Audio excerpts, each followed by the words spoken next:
I received a recording from a witness near Reed City, Michigan that I've listened to maybe 50 times now. The caller described something standing upright at the edge of Manistee National Forest, 7 feet tall, covered in dark fur, with the head of a canine.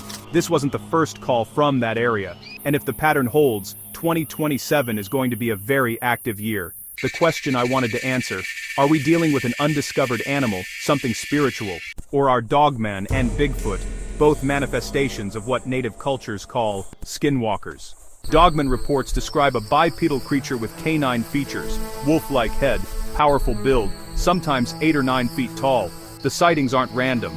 Manistee National Forest shows waves of encounters in years, ending in 1967, 1977, 1987, 1997, 2007, 2017.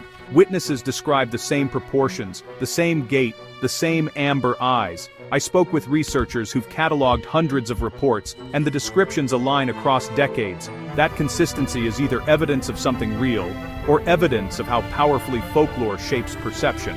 When I looked into skinwalker traditions, I had to be careful. In Navajo culture, and beliefs vary across native nations, a skinwalker is a harmful witch who violated sacred laws and gained the ability to transform into animals.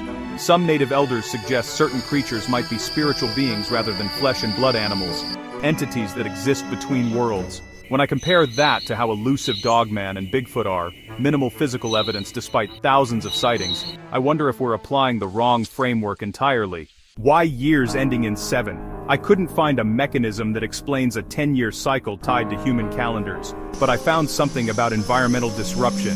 Manistee National Forest has undergone clear-cutting, habitat fragmentation, increased recreation, and temperature shifts. When I map these stressors against sighting reports, there's overlap. If Dogman is biological, habitat pressure would force it toward humans. We've seen this with mountain lions and bears. An intelligent reclusive creature would avoid us until it couldn't. Some native perspectives frame increased sightings as warnings, not from an animal, but spiritual manifestations about ecological imbalance. Many traditions see nature and spirit as inseparable. When the land is harmed, the spirits respond. Whether you interpret Dogman as a cryptid driven out by deforestation, or as a spiritual warning about environmental damage, both predict the same outcome. More sightings, as we push into wild spaces. With 2027 approaching, we might be about to test both hypotheses. I wanted to understand why witness descriptions are consistent while physical evidence remains scarce. I reviewed dozens of reports. Bipedal locomotion, 7-9 feet tall, canine head, broad shoulders, human-like hands, seen at dusk. Some report a sulfurous smell. Others mention feeling watched, or intelligence in the creature's behavior. These aren't misidentifications. Bears don't stand upright for extended periods. The cryptozoological hypothesis is most testable. If Dogman is undiscovered, maybe a surviving prehistoric canid, we should find scat, hair, dens, prey remains. Researchers have found anomalous hair and recorded unexplained howls, but nothing definitive. No roadkill, no clear photographs despite trail cameras, no skeletal remains. If Dogman is spiritual, material evidence wouldn't exist. If it's extraterrestrial, yes, some propose this, advanced technology could explain elusiveness.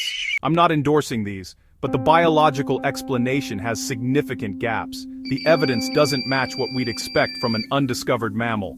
After months of research, I realized the question isn't just what is Dogman, it's what are we willing to accept as real. If biological, we need better evidence, organized expeditions, genetic analysis, coordinated monitoring. If spiritual, Western science might be inadequate, and we need to engage indigenous knowledge on its own terms. If something else, extraterrestrial, interdimensional, we're asking wrong questions with wrong tools. The skeptic in me sees lack of evidence.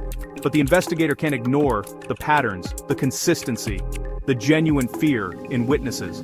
Something is happening in places like Manistee National Forest, whether it's wildlife displacement, spiritual warnings, or an undiscovered species.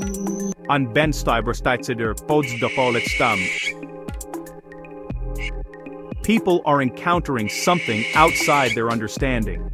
As 2027 approaches and environmental pressures increase, I expect more reports. Maybe this time someone will capture definitive evidence. Or maybe some mysteries resist the answers we're looking for. The pattern suggests the next chapter is coming soon, and I'll be watching. I don't have a definitive answer, and maybe that's the point. The Dogman phenomenon sits at the intersection of biology, spirituality, and human experience in ways that challenge our categories.